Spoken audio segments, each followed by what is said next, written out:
Bonjour à tous, aujourd'hui une nouvelle vidéo où nous allons voir ensemble comment remplir un tableau de conversion métrique. Donc métrique en fait ce n'est rien d'autre que les unités de distance, de longueur. Donc nous allons voir ensemble comment faire différentes conversions. Donc nous avons ici le tableau, donc nous avons qui nous devons convertir, nous avons les unités métriques et en quoi nous devons les convertir. Donc pour rappel, nous avons les kilomètres, les hectomètres, les décamètres, les mètres, les décimètres, les centimètres et les millimètres.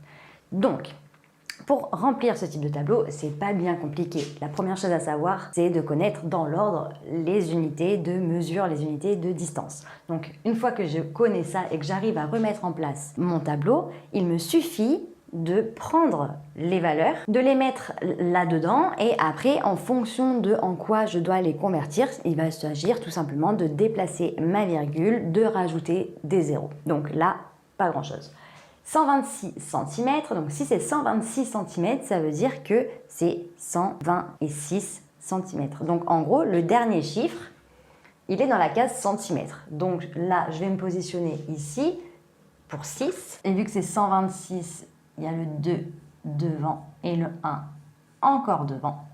Et il va falloir que je le convertisse en mètres. Donc ça veut dire que là, il va falloir que le dernier chiffre avant virgule se situe dans la case des mètres. Donc si je prends une petite couleur, là les mètres sont ici, ça veut dire que ma virgule va être ici. Donc je suis sur un total de 1,26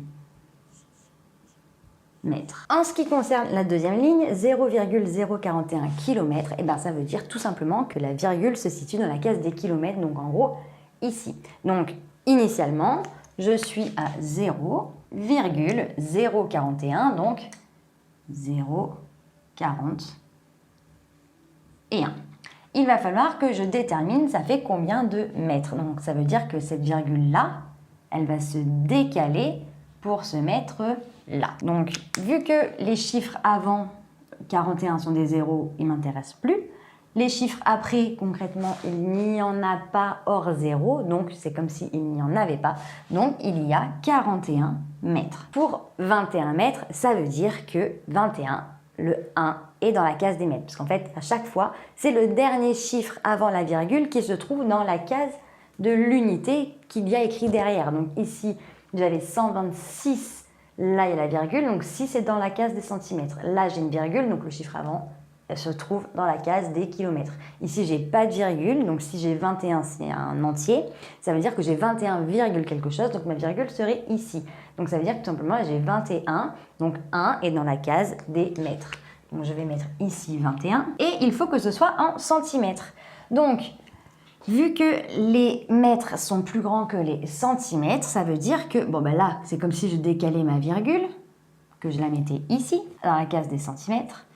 Et pour pouvoir compléter, je complète avec des zéros. Donc on arrive à 2100 cm. Pour la case des 170 mètres, ça veut dire que ma virgule est censée être ici. Donc, le chiffre juste avant ma virgule, c'est un 0, je le mets dans la case des mètres. Donc, ça veut dire que je vais avoir ici ma virgule, donc 170 va s'écrire comme ça.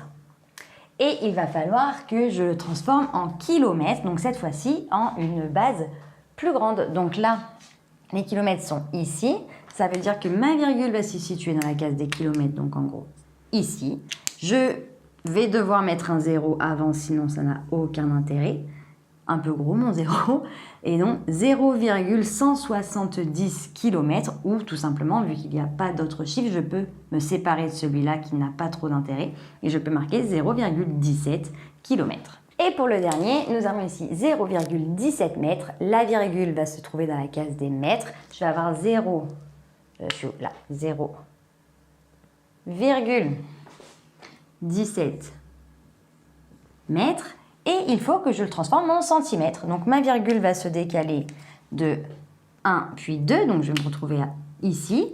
Donc au final, j'ai 17, que des zéros. Donc en fait, tout simplement 17 centimètres.